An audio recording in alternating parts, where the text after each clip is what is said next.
Hey there, my investing curious friends. Welcome to Opening Bid. I'm Brian Sozzi, Yahoo Finance's executive editor.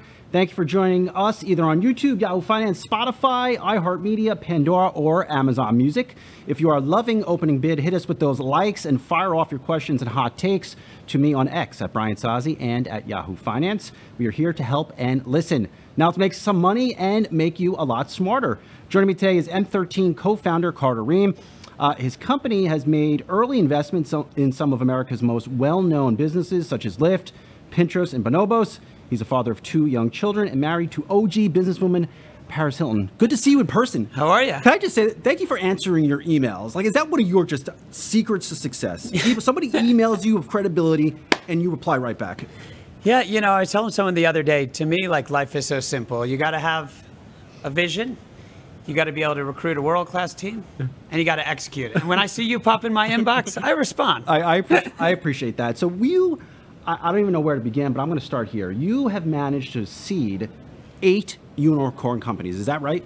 8 unicorns in the seed, 5 in the Series A. But who's counting, Brian? No, I'm counting. Exactly. I'm so counting. 13 total between seed and Series A. So I've had a good run. Yeah. Okay. How do you get on a good run?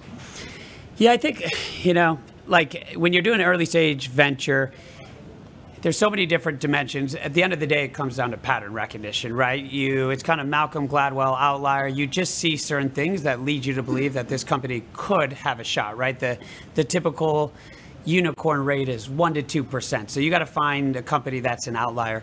It's funny, I wrote a book a few years ago called Shortcut Your Startup, and I actually talk about how you have a greater likelihood, you or I, to be an NBA basketball player than a unicorn founder. Which I'm not. Which is crazy, yeah, right? Wow. So I'm going to be an NBA basketball player. You're going to be a unicorn founder? No. Exactly. No. And that's tough for me to say because I like to think I achieve in everything. So when these companies came to you, in their early days, they're founders, they're jacked up, they're feeling it. What was their pitch to you? And how do you spot BS? Yeah. There's a lot of BS, so you throw that out the window. I think like the way I kind of think about every founder is do they have a high wins above replacement for that idea? Like, do they have a skill set or a point of view or a past experience that makes them unique to be able to take on this idea? And then, you know, trying to think about what's the world going to look like in 5 or 10 years. One thing I always talk about is I want founders who, as I say, have a microscope in one eye and a telescope in the other eye. So what I mean by that is a microscope in one eye means looking at the day-to-day, executing, building the team, things like that. But in today's world that's just moving so fast, you got to have that telescope in the other eye to try to understand where the world's going to go 5 years from now, 10 years ago. And so I wish it was easier than that, to just going, oh, I look for this, this. Maybe I will be a unicorn founder. Yeah. Maybe I will come to you with a I would pitch. love that. Please do. If I come to you, and I want to go into some of the companies you invested in early on, what should my pitch be? How do I get your money? Yeah. I mean, I think it has to be, you know, where is the world going? Is there a big TAM, right? Is the total addressable market big? You know, what's different now than even 6, 7, 8 years ago is there's so much competition, right? When I seeded Ring Doorbell, Jamie Siminoff was the first person to come up with the idea for a wireless doorbell. Now there's hundreds. That's great, man. It is pretty awesome. I mean, awesome. Can you imagine life without it? No, I can't. Actually. I mean, all those great moments of looking at who's looking back at your Ring doorman, talking to the UPS. You see somebody like stealing packages, Yeah, exactly. or like a very cute puppy going like this right up to your camera. Package pirates, you know, it's always painful when you see that and you know you can't do anything. You're stuck at work doing podcasts. Like, hey, put my package back, bro. So, you know, but when we seeded that, he was the only one with the idea. Now there's hundreds, if not thousands of them, right? And so at the end of the day, what I look for most in founders now is, can they inspire? And I think that's why you'd be a good founder, is that you have to inspire in 2 ways. You have to inspire great people to join your jersey. Can they recruit great people? But that just comes down to inspiring. And can they inspire VCs to believe in the vision, to give them money? Because I think what people have learned in this recessionary environment is that having the ability to wake up every day and innovate and having the capital to do that, it is actually not a right. It's a privilege. It's hard now. Did you just call me inspiring? You are inspiring. Oh, I appreciate you. Yeah, that's so cool. I didn't want to make sure that wasn't lost on you. No, I appreciate that love, man. So what 3 founders came to you early on that impressed the hell out of you? And what did they do? You know, it's hard. I mean, like Jamie Siminoff from Ring, who we were just talking about, clearly a very special founder, obviously ended up selling that business to Amazon for over $1 billion. In his case, he was just a tinkerer, right? So at the time, he just said, I'm going to tinker with a bunch of ideas, and when I find the one, I'm going to double down on it. And so I just kind of love this idea that he was going to eventually figure it out. He had built some technology companies before. When you think about people like Payal from ClassPass, just the vision she had, the space she knew, disrupting fitness, it seemed like a place that needed to be disrupted. So it's hard. There's never any pattern necessarily across everyone. But again, when you've done it enough times, right, you go with your gut. But what your gut really is seeing the pattern subconsciously in a way. You're going, man, this person reminds me of this founder or this business model and where they could get to or things like that. So it's hard. How have you, and this, I guess this one may apply to life in general, but how do you spot BS? How do you know someone doesn't have the numbers, the concepts, or it's just a crappy person? Yeah, I would say I read this book when I was growing up because I was a social psych major from Columbia, and it was How to Tell if Somebody is Lying. And I remember it was like, don't ask if you think someone lied to you and they went to the movies. Don't say to them, oh, what did you think of the movie? Try to throw something at them and then watch their eyes. So if I thought you were lying about, you told me you went to the movies last night, all I would say is, oh my God, I heard that movie theater caught on fire last night, right? And in that minute, right, you'll go, shoot, did it catch on fire? What do you mean? You know, and you'll be able to tell. So like I was talking to a founder the other day and he mentioned a very famous kind of tech executive. I said, oh, cool. So if I call that person, what will they say about you? And in that minute, before they even open up their mouth, I know if they're like, oh, shoot, he actually knows that famous guy. Or in this case, the founder said, oh, yeah, no problem. Definitely call him about me. I was like, okay, right? And so I think there's those little subtle things. But, you know, you also just got to do the work, right? We spend a lot of times getting to know companies, weeks diving into their numbers. And what's that process like?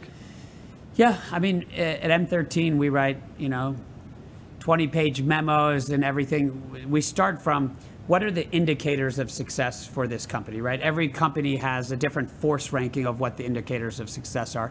Then we say, like, what can't we be wrong about, right? It could be, hey, we have a thesis that this is a company that people just love and it's going to be product-led marketing, so we need to go do customer calls and make sure that's the case. Sometimes it's, hey, can this business scale? Do the unit economics scale, right? Like VCs, I think, were famous years ago for saying, oh, don't worry about if they ever make money. We'll just build the company, figure it out Here's later. Some more money. They could just lose money. They'll just keep feeding them more money. And that worked back then, doesn't work today, right? And so, you know, there used to be this famous slide in every pitch deck that was like, here's the economics today, and then here's the economics at scale. The problem is they just never got to scale.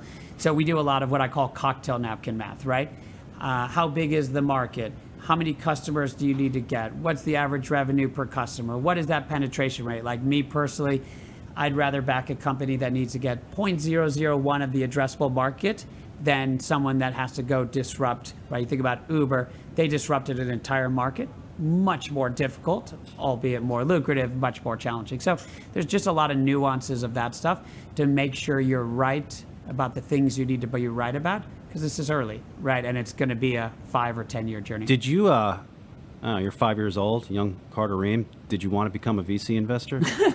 I don't think I knew what that was. I just grew up in a town of 1,000 people on a dirt road. I was just dreaming of concrete one town over. You and me both. Yeah, exactly.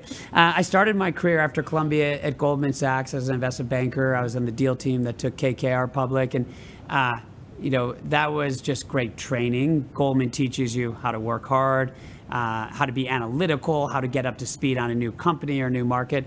And then after that, my brother and I started and sold a company over the course of a decade. And it was through that, what I realized was I was a better operator because I was an investor, and I was a better investor than I was an operator, which is kind of why we built this model at M13, where for every investor at the firm, we have 3 times as many full-time operators to kind of help our founders. How did you find out your core competency? Because I think I talked to founders. Well, look, I even look at Elon Musk. I mean, the guy's running multiple businesses. How do you know? How did you identify this is what you wanted to do and you were going to be good at it? Yeah, it's funny. I remember when I was working at Goldman and I told my dad I wanted to stay at Goldman, and he said, sounds great, except do you think when you distill down what your superpower is, do you think that Goldman is the best place for you? And what he was saying was, what he said to me at the time was like, you seem smart, but everyone at Goldman is smart. Yeah, exactly. Thanks, Dad. Yeah. And then it was kind of like he said, I think your EQ is what separates you from others, but you can't use that in investment banking. You should think about a place you can use that. So, yeah, I think, with M13, what was fun was since we had built and sold a company and then we started this from scratch, we really were able just to zoom out and go, okay, what are we great at? And then we also asked ourselves, what does a venture firm need to look like from the decades to come, which is different than the decades prior? At the end of the day, what we decided, what we thought we were, our superpower, it's an overused term, but it is a nice Sounds term. good, Yeah, though. It's really good, nice. Yeah. Was as angel investors, so often because we were former operators, I could talk to a founder and really quickly distill down how to accelerate their business or how to remove a roadblock. And as I say in life, you don't need to be an expert in everything, you just need to know an expert in everything. So often I'd say, oh, you're having this problem? I know who to call, and I would text someone to do that. And so we thought to ourselves, how do we do this at scale? And how do we really try to help the companies that we invest in? Because it's hard. I imagine with what you do, trust is very important. You have to trust the founder, but the founder has to trust you. How do you go upon building trust? Yeah, I'm very proud. I was looking it up yesterday. We have a founder NPS of 78, which means that we're doing something right. And when I think about what it is it starts from the minute we invest in a founder. We just explained to them, we just want to be their sixth man. We're just here to support. Hold that thought, sir. If you're watching on our streaming platforms, we're heading for a quick break. Everyone else, stay with us. We are still rocking our 24 minutes today as usual.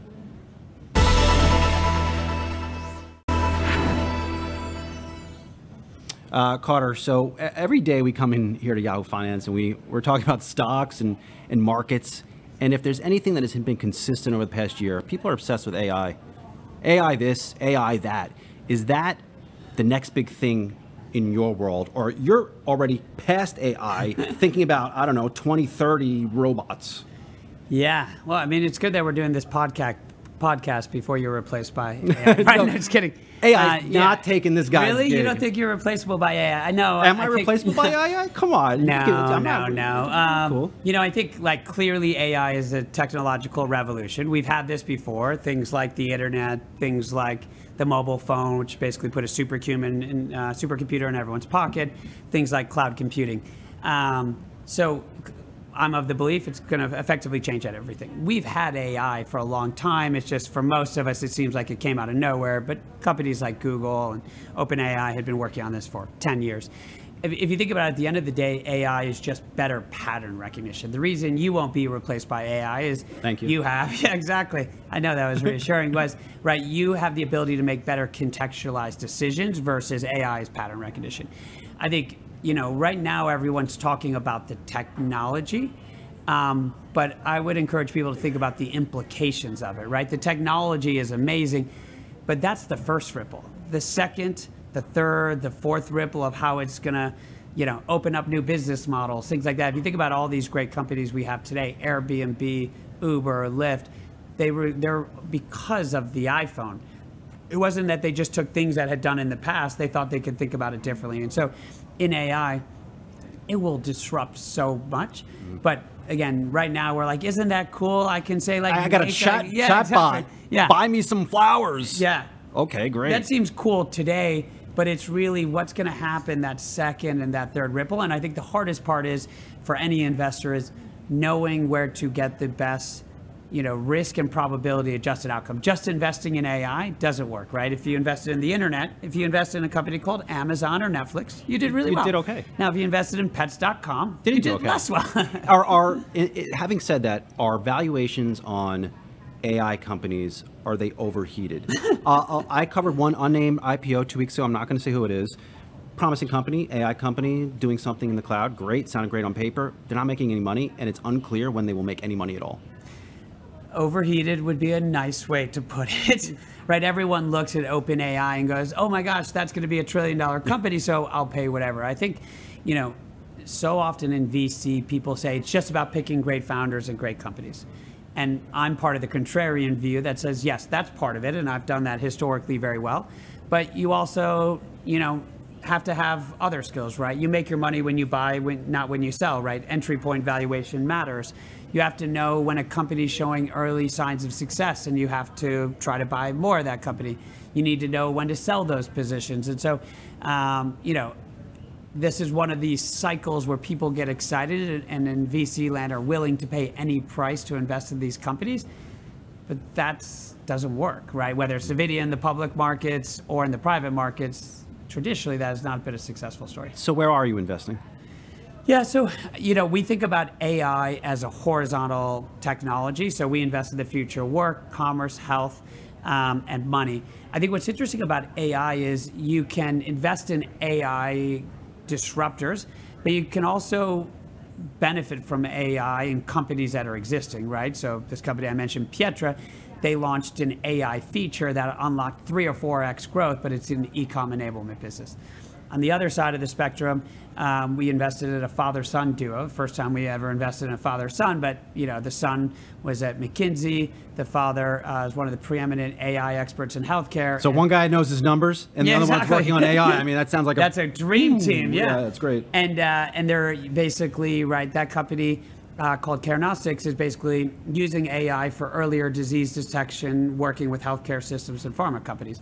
So I think there's a lot of different ways to benefit from the shift to technology, right? Same way historically, you could invest in Amazon, or you could invest in companies that benefited from the ability to use the internet, right? There's 2 different ways. I think what is very interesting, I would love your take, is I believe AI, the challenge is going to be you're going to have the innovators fighting each other, but you also have the big corporate guys in the game. And I think they're going to buy them all. Yeah. I think you're going to have Microsoft, Google buy a lot of these early stage companies, pay whatever they want. They have the cash to do it, and then further consolidate their position and put them even more in dominating positions over the next 20, 30 years. And what do you think about the DOJ in that context? Well, I will punt that back to you, because what if they buy these companies in the early stages before they don't look like big businesses, and they take them in their wings, and I don't know, 10 years from now they're giant companies inside of a giant Microsoft controlling the world. Yeah. Not to be all doom and gloom, but yeah. No, I mean, I think that's the challenge, is that you have some very well, it's like when a kid comes in, he's like, I have better AI than Google. I was like, factually not accurate. It's just impossible for you to have better AI than Google, who spent 10 billion plus, or Microsoft. And so that's why I think we've never seen an adoption curve this fast. Everyone's heard the numbers on OpenAI and all these other AI. But we're never going to see this much competition. So many dollars are going at it, big guys, innovators. And I think I would tend to agree with you. I think the big guys are just going to get bigger and stronger, because this is kind of classic flywheel. What type of investor are you? Hopefully they say thoughtful. So patient. Yeah, it's funny. I was interviewing Shane Battier at our conference yesterday, and I was talking about, he and I both believe in this concept that you just have to do the right things long enough, and it might not seem like it moves the needle, but a lot of decisions day to day compounded over a lot of time do, right? And so I'm always talking to founders, and I try to project this as an investor. I say, just respect the process. Everyone sees a bonfire, and they go, oh my God, that's so cool. But what they fail to realize with these 13 companies that I've been involved with, or a bonfire, it's spark by spark by spark by spark. And one day you get a bonfire and you go, oh my God, isn't that cool? You see the ring? But it was just brick by brick. And so I just tell people, just these little things compound over longer periods of time, and that's how you win. Nothing in this world is perfect. What did you learn from your worst investing experience? I learned if it's not a hell yeah, it's a hell no, right? As an investor, right? There are times where I was debating investments, and every time I've debated, it's been a bad investment in the end. And every time I just couldn't get that investment out of my head after I'm meeting that founder, I've had better success. If you weren't a VC, what would you be doing? That's a good question. I was a heck of an investment banker, but I'm just glad I'm a Are you a VP. sports guy? I mean, do you golf? Do you have time for any of this stuff? No, I gotta, M13, we have 47 people now, so, it's, I gotta, yeah. Well, get back to me on that one. Yeah, exactly. Tweet it at me. So, full and fair disclosure, I'm an honest guy. I originally reached out to, try to talk to your wife. You're not the first or the last, Brian. But this was the fascinating part. So I reached out to her team. I went back. I was doing some work. Maybe 20 minutes later, what it was, like, I'll check my emails. It was you. You cut right through the fluff and the crap. But I mean, is that normal? Is that just one way? Do you just believe that in order to get stuff done, you just need to like push things away and just like focus in? Well, first of all, don't be humble, Brian. I saw your name and I was like, oh heck yeah, very kind. I'm going to respond. Very kind. Thank you. But yeah, my wife's media company 1111 is $1 billion plus company, and part of what Paris Hilton. Paris Hilton. Yes. Yep. Paris's media company 1111, and part of why she's been so successful 3 years since founding that company is, like you said, she just removed the friction. She made things more efficient. She has 25 people internally. And this is a great example. Again, in everything you do all day long, you think to yourself, what's the ROI? I saw your name. I saw Yahoo Finance. I said, that's worth an email. That's a pretty good ROI. Thank you. And then, I knew we'd get along famously once we met. So what... You're married to Paris Hilton. I think a lot of folks in my generation grew up watching her. Talk to us about her brand. What is it today? And you're married to her. What's her secret to success? Have you been able to? Do you study her like that, or just I don't know. You should do a podcast and study her. She heard a podcast the other day where Shaq's daughter said that Shaq had his daughter when she was in high school study Paris Hilton and said, she's the blueprint. I want you to study up. Wow. And she was talking about it on a podcast. At the end of the day, I'm just another proud husband. I think I have the greatest wife out there and the two cutest little kiddos. Congrats. Thank goodness they look like their mama, so they're cute as all get up. But, I think, Paris has always been about content, commerce, and community. Just to give a sense, her products alone have done $4 billion in revenue the last decade. Wow. And that was with a B, if that wasn't obvious. And I think if you really think about her career, it's been defined as being future thinking and not being afraid to take risks, right? So everyone told her she was going to ruin her life because she signed up to do this show that was a reality TV show. Turned out it did not ruin her life. She was the, OG of social media. And if you think about where that came from, it came from her grandfather, the founder of Hilton, who understood customer service. And she said, oh, how cool is this? Now I can communicate with my fans all over the world. You think about it, she was, tweeting, it's been well documented in 2017 about Ethereum, having dinner with the founders in Berlin. She had filmed herself in her documentary in 2018 talking about the metaverse and how she wanted to do a nightclub. Again, she's just always been 2 steps ahead. And she never sets herself up in a position to fail, but she's always willing to take risk.